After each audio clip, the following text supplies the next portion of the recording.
You're a fucking slut and you should go back to your fucking country because no one wants you here. Are the words that I never thought I would fall victim to.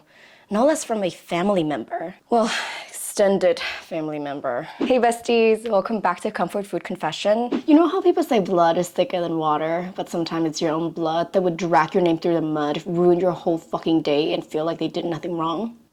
Yeah, so pull up a seat, grab your comfort food, and let me tell you the story about the worst phone call that makes me cut ties with the entire side of my family. This happened a while back when I was staying at my grandmother's house. My elderly went on a 2 weeks vacation, so I was home alone. I invited my now husband to stay over with me for 2 weeks because I am deadly afraid of being home alone. But long story short, one afternoon we were out grabbing groceries, then we come back home, and then we were chilling, and then something very, very awkward happened between me and my husband and the other party, if you know what I mean. What happened seemed all fun and game for everyone. Everyone was laughing, everyone was joking around, we were having a great time. But the next night, I got a call from my sister.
So my sister called me all the way from Thailand saying, hey, is husband with you? I want you to go to your room, lock the door, sit down, and listen to me very carefully. Instant anxiety. I was like, okay, what the hell is going on? My sister told me that a certain someone, let's call them the person, called my dad, knowing damn well it was 3 to 4 in the morning for him, just to expose me to him, saying that I was partying, I was drunk, I was irresponsible, I was breaking things, and I was loud and immature. Yeah, the breaking thing is an important detail because that was certain someone's responsibility and it was just bounced to me. So I composed myself, took a deep breath, and told my sister exactly what happened. The timeline. When was the photo of this broken thing sent to me and how me and my husband were still at the grocery store at the time? At that point, both my dad and my mom had joined the conversation, so I basically told them everything from my side of the story. Without hesitation, they said, "We believe you. We never doubted you. I know your story made a lot more sense than what we were heard." In that moment when you felt so blindsided and vulnerable, when someone painted you as this evil villain and you know for a fact that it was a damn lie, that kind of trust brought me back, and I'm just so blessed to have my family that trust me. And it just really frustrated me that the person didn't bother coming to me and talk to me as an adult. At the very least, get my side of the story, but instead went straight to my dad to report the incident like I was a irresponsible, misbehaving teenager or something. But I still wanted to clear the air. I wholeheartedly believe that this person was fed lies because I had faith that this person is an adult who is capable of holding a civil conversation. That would be proven to be not true, and you will see why in just a second. So I reached out to the person like, "Hey, I think there's been a huge misunderstanding and I would love to go grab coffee sometime so I could tell you what actually happened." Their response, "Just text me directly and leave redacted name out of this. Just call me. I don't have a lot of time." Aggressive out the bat, but okay. If I was in the same position as the person in the same situation, I completely understand why they would be angry. So I was like, okay, that's fine. I'm gonna give them a call. So I picked up a phone and I called them. Biggest mistake, might I say?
So I picked up the phone and I called.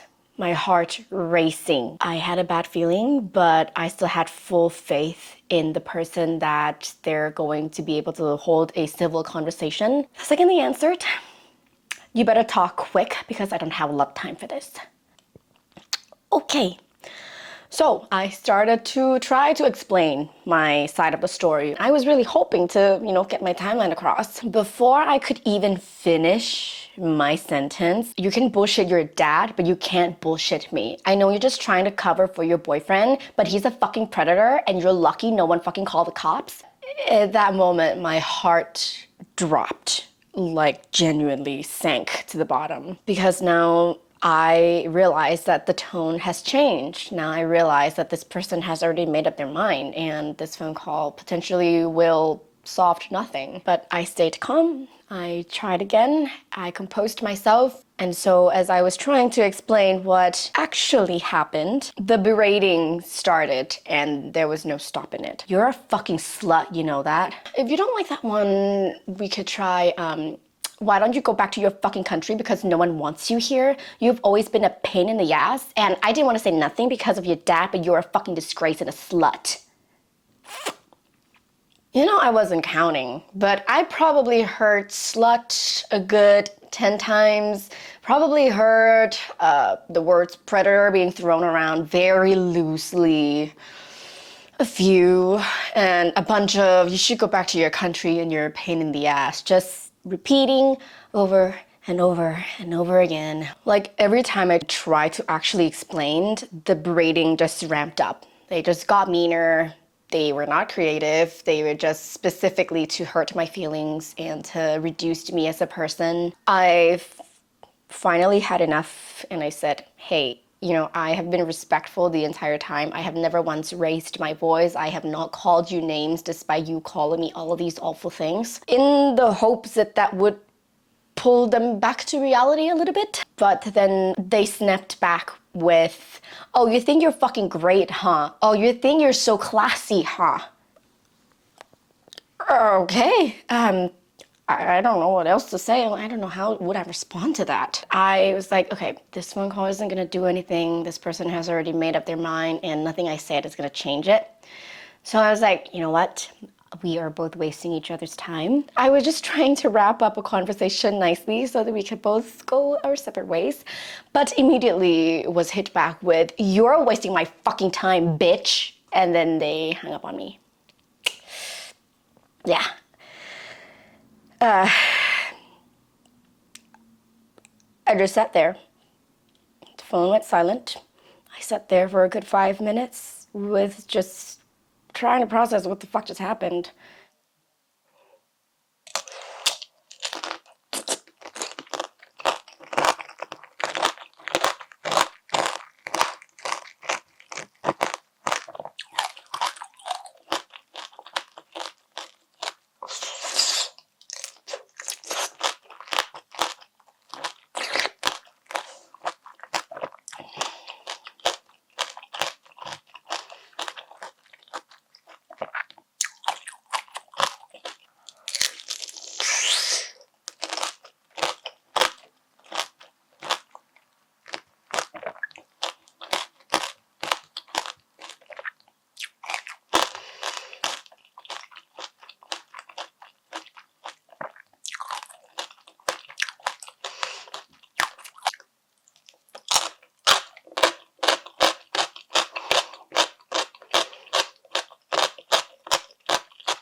So I called my husband and I started telling him how the phone call went. And I honestly didn't know how traumatized I was until I started reciting what the person said to me, to my husband. I just started bawling my eyes out. I was shaking. My husband immediately told his boss that we have some family emergency going on, and he immediately came straight home to me. And with that 30 minutes of him coming home, I just sat there on the couch. I was just sobbing. I was just crying. I was trying to process this feeling of betrayal that I placed so much trust into this person to be able to be fair and see from both sides. But I was just hit with an incredibly abusive phone call. I was just berated for 15 minutes straight. When my husband finally arrived home, I kept telling him that I don't want to be here. I don't feel safe anymore. It's not even not feeling safe physically. It's just not feeling safe mentally, spiritually. Like, I was really shaken up, and honestly, we were both terrified that a cop's gonna show up one random day, or when my Italy's came back, they're gonna kick me out of the house because of what they heard. Nothing made sense to us because we were all hanging out, we were all joking around with each other, we were all laughing and having a great time. So when this happened, we were both like, okay, what the hell? Like, how did it get to this point? It took me great effort when my elderlies came home from the trip to went up to them and say, hey, did you hear anything? And I'm incredibly grateful that my grandma and my aunt just like, we heard bits and pieces, but as long as you know the truth, then it doesn't matter. And I'm incredibly grateful for them for that. I didn't realize how shaken up I was and how traumatized it was as an experience. And I'm honestly not throwing the word traumatizing loosely here. A few days later, I was trying to recuperate from what happened, was still trying to process everything. I was chilling in my room, and then I heard a laugh, a giggling from a certain someone. And my heart sank, like dropped down quickly to the floor. Got out from my seat, sprinted to my door and locked the door, and just literally was frozen in place trying to stay as quiet as I can. I was just genuinely scared. And at that point, my grandma had made lunch for me, so I literally stood right by the door that was closed for like 5 minutes, just trying to hype myself up. And was like, it's fine, they're not gonna say nothing to you, just went out there, grab your plate of food, and come back here and close the door. It's gonna be fine, just go out there. Like, I had to hype myself up to walk to a kitchen in my own damn house. But that was just the truth of that situation, that I felt really traumatized and I was genuinely scared of this person.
I've cut tie with the person and that entire side of the family since then. I don't regret it. I never look back.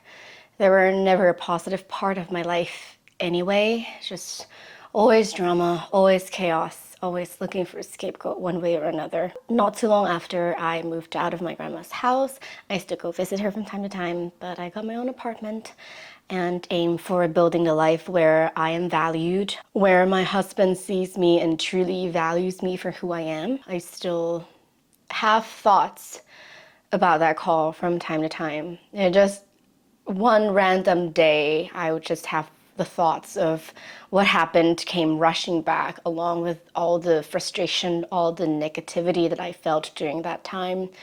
Sometimes it just came rushing back, and I really tried to push it aside. I really tried to not be bitter about it anymore. I kept telling myself that the best revenge I could get is just to live my best life and to do well in life. But it really doesn't help to negate the frustration and the anger that I had associated with this situation. The best thing that I could do for myself is that anytime that I think about it, I just have to remind myself that I am not what they called me, and I am not their punching bags, and I am not their scapegoat. Never, never, never, ever I deserve that kind of hatred, and I never, never, ever deserve to be treated that way. If you've ever had to survive or endure anything like this, just please know that you're allowed to cut them off. You're allowed to protect your peace. You deserve to be treated better. You're allowed to protect yourself, and most of all, you're allowed to start over. Build a relationship where you're truly seen and heard and valued. If someone, no matter family or whoever, if someone makes it clear that they don't value and respect you, why stick around? Never, never, never apologize for choosing yourself. And yeah, thank you so much for sitting with me today. I ordered a lot of food, so these are gonna go in my lunch boxes for this week. I'm still healing and I'm still working on moving past this. Thank you for listening to my story and allowing me to share this. If my story resonates with anyone, please like, comment, subscribe. It really does help out a lot. If anyone has gone through something similar, please feel free to leave the comments of what you went through, and let this be a community where we can be vulnerable and open with each other so that we can help each other, give advices, and to bring each other up to a better situation. And yeah, thank you so much. I will see you in the next Comfort Food Confession episode. Bye.